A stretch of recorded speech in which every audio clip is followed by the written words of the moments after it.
Este es un espacio contratado. Las opiniones vertidas en este programa no son responsabilidad de este canal. Con el auspicio Ecuadorian Seafood Alliance, construyendo juntos el futuro acuícola del país.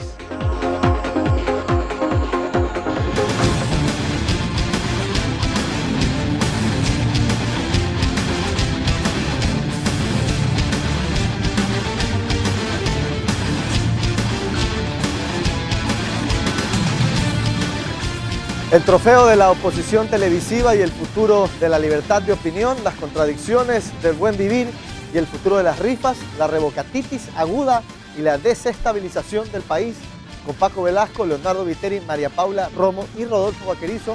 En 30 segundos empezamos el gobierno del domingo.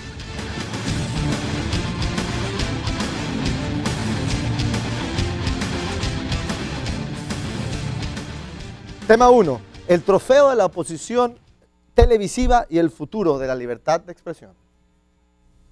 Amigos, buenos días. Aquí estoy en efecto, pero nada más que para despedirme. Sí, hoy es mi último día de trabajo en Teleamazonas. Me voy voluntariamente por decisión propia, aunque claro, en esa decisión influyó determinantemente una situación que se volvió insostenible. Les cuento. Por disposición de la Constitución, disposición por cierto hecha con dedicatoria y maldad, Teleamazonas debe ser vendido. Y esta venta por incluir una frecuencia radioeléctrica tiene que ser autorizada por el gobierno. Me parece evidente, por la insistencia y la acidez de los ataques del gobierno en mi contra, que yo podría ser un obstáculo para que el gobierno autorice esa venta cuando llegue el momento. Frente a ese panorama, insisto, para yo no ser un pretexto del gobierno para que Teleamazonas se extinga y desaparezca, he decidido dar este paso al costado de efecto inmediato. Lo hago sin ningún cálculo político ni ningún beneficio económico, ninguno. Si alguien creyera lo contrario, se equivocaría. Si alguien dijera lo contrario, mentiría. Es un salto al vacío sin red. Y es que en asuntos de principios así soy de necio. En fin, pero no puedo irme sin dejar expresa constancia de dos agradecimientos. El uno a este canal, a Teleamazonas, a todos sus directivos, periodistas y empleados, y muy singularmente a su presidente, el doctor Fidelegas, por el apoyo que siempre me dieron para un trabajo periodístico independiente. El otro a todos ustedes, amigos, por su sintonía diaria, por su apoyo, por sus muchísimos mensajes de respaldo y cariño, y también por sus críticas que me sirvieron para tratar de hacer mi trabajo cada vez mejor. ¿Cuándo me reencontraré con ustedes? Pues supongo cuando los ecuatorianos volvamos a vivir en democracia, es decir, cuando esté genuinamente en vigencia un sistema de derechos, garantías y libertades.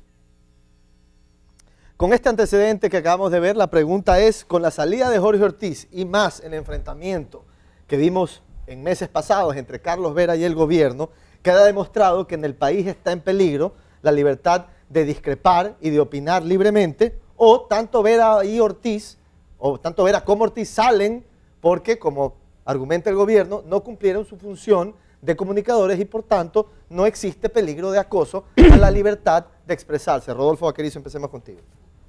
¿Con dedicatoria fue? Sí. A ver, vamos rápido. Yo creo que son dos casos distintos. No tengo por qué dudar de la palabra ni de Carlos Vera ni de Jorge Ortiz en el momento de su salida.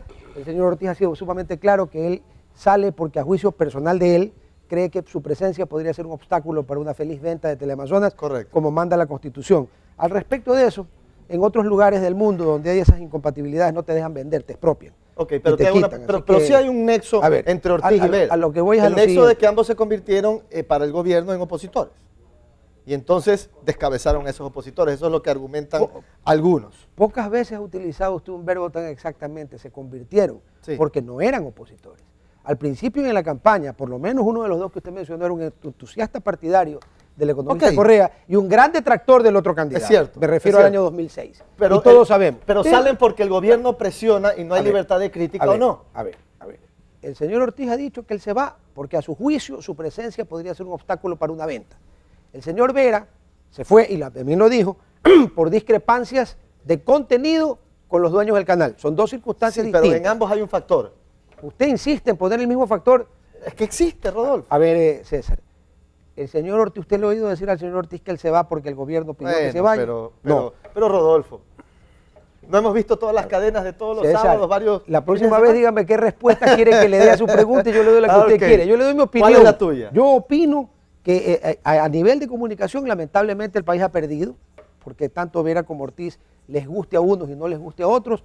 en mi opinión, eran Sí. muy buenos en su trabajo. Ok, Lo ha perdido, pero, de allí a decir que uno no puede pelear por sus ideas y por sus principios hasta que vuelva a haber democracia, entonces pues, rindámonos todos. Esa no es la idea. Hecho tu punto, María Paula Romo, esto es por el acoso del gobierno y el gobierno no permite que hayan voces que discrepen, ¿o no lo ves así? Buen día, César, y el resto de compañeros del panel. Buenos días.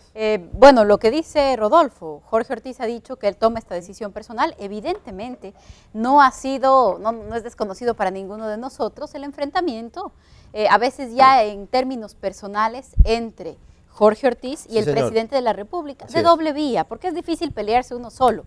Eso casi nunca sucede. Ese enfrentamiento ha ido en escalada y evidentemente el análisis que hace Ortiz es, si es que yo he tenido tales enfrentamientos con el presidente, mi salida facilita, digamos, se comprende el análisis. Yo también creo que es una pérdida para el país, pero no por la salida de Jorge Ortiz y de Carlos Vera. Digo, es una pérdida para el país porque en cierto momento dejaron de hacer prensa, investigación, de preguntar, de picar, y se convirtieron en actores políticos. Y creo que hay una labor, sí, política en el mejor sentido que hacer desde el periodismo. Y si es que uno quiere pasar de ahí a otro espacio político, también hay formas de hacerlo. Pero, María Paula, creo que la gran pérdida es cuando la prensa empieza a tomar el papel de la oposición, que le corresponde a la oposición y que nos haría bien tener. Pero el pensar que alguien que sale en televisión, como sales tú, yo no estoy en un partido político, pero hablo de política. Pensar de que alguien que está en un micrófono con una cámara no es un actor político cuando públicamente habla, es un actor político, es inevitable. Entonces era inevitable que Vera y Ortiz,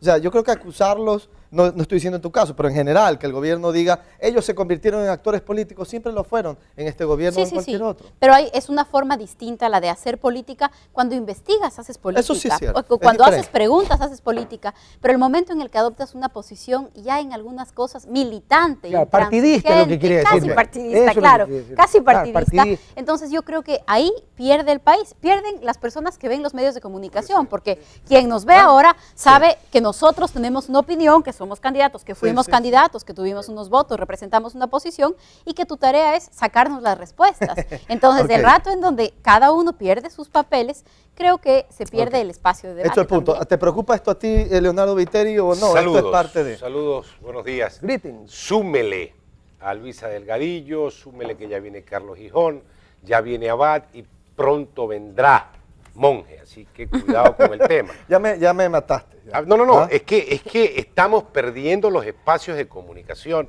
que eso, si estuviésemos en una democracia plena, no existiría. A mí me gustaría que nosotros le preguntemos al secretario jurídico de la presidencia, al secretario de la administración, vía formal, si es cierto que el gobierno esté interviniendo en la negociación de Teleamazonas, si es cierto que condiciona que Teleamazonas será solo un canal de diversión sin espacios de opinión, que transparenten esa negociación. Pero Pero Leonardo, eso no ¿qué te puede va a ser. decir? Que lo digan, Pero el gobierno que lo no, ¿qué te va a transparenten. decir el gobierno? Sí, estamos de alguna manera haciendo presión, no te lo van a Que lo decir. transparenten, Bueno. que eso es lo importante. Ok, eso es lo importante. ¿Qué es lo importante aquí, Paco Velasco? Lo importante es que los periodistas y los canales de televisión, desafortunadamente en este país, nunca han sido contrapoder. Si es que yo le creería a Ortiz que ha sido contrapoder, digamos, está bien que esté contra Correa, porque eso tiene que ser un periodista, darle. Pero pregunto yo, con esa misma virulencia les ha dado a los grupos de la bancocracia, a los grupos oligárquicos de este país. No ha sido así. Entonces, tiene una virulencia y una manera de ponerse bravito con el Correa y con los demás.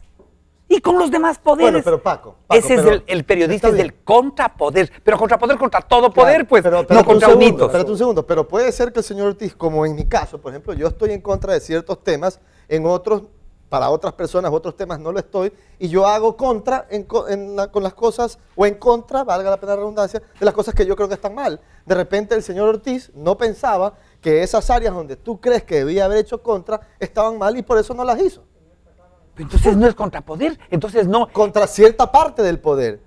No todo, porque él de repente está de acuerdo con unas cosas y no con otras. A ver, pero digamos en este país, 20 años, los últimos 30 años han estado marcados por el asalto bancario. ¿Cómo alguien no puede tomar posición frente al asalto bancario? Entonces debió haber sido un contrapoder absoluto. Siempre, para creerle que efectivamente él da un salto al costado y que es del héroe. No hay héroes. Ok, nos vamos a la pausa, regresamos en 30 segundos, ya volvemos. Señores, ¿por qué usted no invita a debatir en su panel a ciudadanos comunes y corrientes que no pertenecen a ningún partido político? Y vemos en sus programas a los mismos políticos de siempre. ¿Es que acaso nosotros no tenemos conocimiento de los problemas del país y la forma de resolverlos? ¿Que no merecemos el espacio necesario en su programa? Creo firmemente que en este Ecuador no se habla de los políticos, sino de los ciudadanos. Unos compartirán esta forma de gobierno y otros no. Pero es la democracia que vivimos. Así que esperamos tener espacio en su programa. Ojalá publiquen esta opinión porque muchos ciudadanos comparten este criterio. Desde Guayaquil nos dice Carlos Campoverde, que nos escribe a gobiernodeldomingo@on.net.es. Otro correo más dice, señores, ¿qué derecho tiene César Monge en tener todos estos espacios en medio? ¿Quién le ha dado esta corona? Desde televisión a radio, pasando casi por todos los periódicos, habla de todo, desde camarones hasta la Junta de Beneficencia. Y además tiene la osadía de reclamarle cosas al presidente, cuando éste se refiere bien a él, cuando interviene públicamente. Si así vamos, pido públicamente que a mí me den la izquierda del domingo, a ver cómo le hago la guerra a su mesa galáctica de amigos Contreras desde Manaví, dice Julio Galarza, un paisano de Leonardo Viteri, que nos escribe a gobiernodeldomingo@on.net.es. Ya volvemos.